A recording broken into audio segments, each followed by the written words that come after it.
Hello everyone, कैसे हैं आप लोग।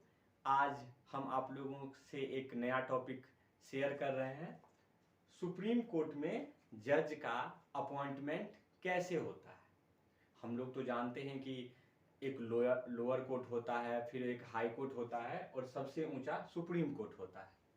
तो उसमें जो जज होते हैं उनके अपॉइंटमेंट के लिए क्या प्रोसेस है। सुप्रीम कोर्ट के जज का अपॉइंटमेंट का जो प्रोसेस है उसको कॉलेजियम सिस्टम कहा जाता है। उसको क्या कहा जाता है? कॉलेजियम सिस्टम कहा जाता है। अब एक क्वेश्चन आता है कि ये कॉलेजियम सिस्टम होता क्या है। कोई हमसे पूछेगा जो सुप्रीम कोर्ट में जज का अपॉइंटमेंट कैसे होता है, तो हम लोग बोल देंगे तुरंत रैपिड फायर की तरह जो कॉलेजियम सिस्टम से होता है। अब हमसे पूछेगा जो कॉलेजियम सिस्टम क्या होता है, तो हम उन्हें ऐसे बताएंगे। ध्यान से देखिएगा, कॉलेजियम जो है वो 5 मेंबर का एक पैनल होता है। सुप्रीम कोर्ट में जो जज का अपॉइंटमेंट होता है उसमें 5 मेंबर का एक पैनल बनता है। उस 5 मेंबर में होते कौन कौन है? एक तो होंगे हमारे भारत के मुख्य न्यायाधीश, चीफ जस्टिस ऑफ इंडिया होंगे उस पैनल में, और 4 जो होंगे वो होंगे सीनियर मोस्ट जज। कहाँ के जज? सुप्रीम कोर्ट के सीनियर मोस्ट जज होंगे, और एक होंगे चीफ जस्टिस ऑफ इंडिया। अभी हमारे चीफ जस्टिस ऑफ इंडिया कौन है? वो है एनवी रमन्ना सर। तो इन 5 मेंबर में जो है सो 3 मेंबर ने अगर सपोर्ट कर दिया तो वो व्यक्ति सुप्रीम कोर्ट का जज बन सकता है। एटलीस्ट 3 सपोर्ट करना चाहिए।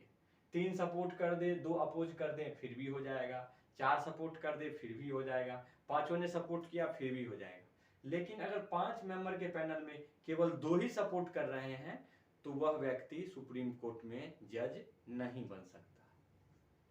समझ गया यहां तक? फिर से एक बार रिपीट करते हैं, कॉलेजियम सिस्टम क्या होता है? 5 मेंबर का जो है सो पैनल होता है, जिसमें एक जो है सो भारत के मुख्य न्यायाधीश चीफ जस्टिस ऑफ इंडिया होते हैं और 4 सीनियर मोस्ट जज होते हैं। इन 5 में 3 जजों ने सपोर्ट कर दिया तो वो सुप्रीम कोर्ट के जज बन सकते हैं। यहां तक हो गया। अब हम बात करते हैं सुप्रीम कोर्ट में जज बनने के लिए कोई कैसे एलिजिबल हो सकता है, उसके लिए योग्यता क्या है। तो हमारे कॉन्स्टिट्यूशन में जो सुप्रीम कोर्ट के जज बनने के लिए योग्यता दी गई है उसमें 3 योग्यता का वर्णन है।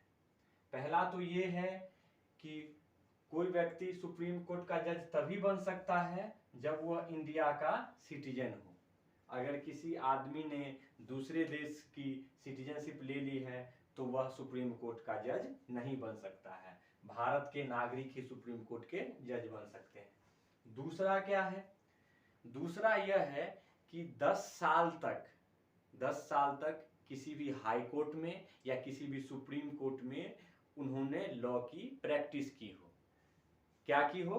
10 साल तक किसी भी हाई कोर्ट या सुप्रीम कोर्ट में लॉ की प्रैक्टिस की हो। ध्यान से सुनिएगा, पहला तो इंडिया का सिटीजन हो, दूसरा 10 साल तक किसी भी हाई कोर्ट या सुप्रीम कोर्ट में लॉ की प्रैक्टिस की हो। तीसरा क्या है?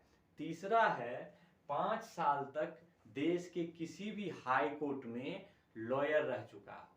देश के किसी भी हाई कोर्ट में जज रह चुका हो। 10 साल तक तो लॉ की प्रैक्टिस की हो, और तीसरा है देश के किसी भी हाई कोर्ट में 5 साल तक जज रह चुका हो। उसके बाद ही सुप्रीम कोर्ट में जो है सो वो जज बन सकते हैं कॉलेजियम प्रोसेस के द्वारा। अगर 5 साल से कम किसी भी हाई कोर्ट में जज हो तो वो सुप्रीम कोर्ट के जज नहीं बन सकते हैं। यही प्रोसेस है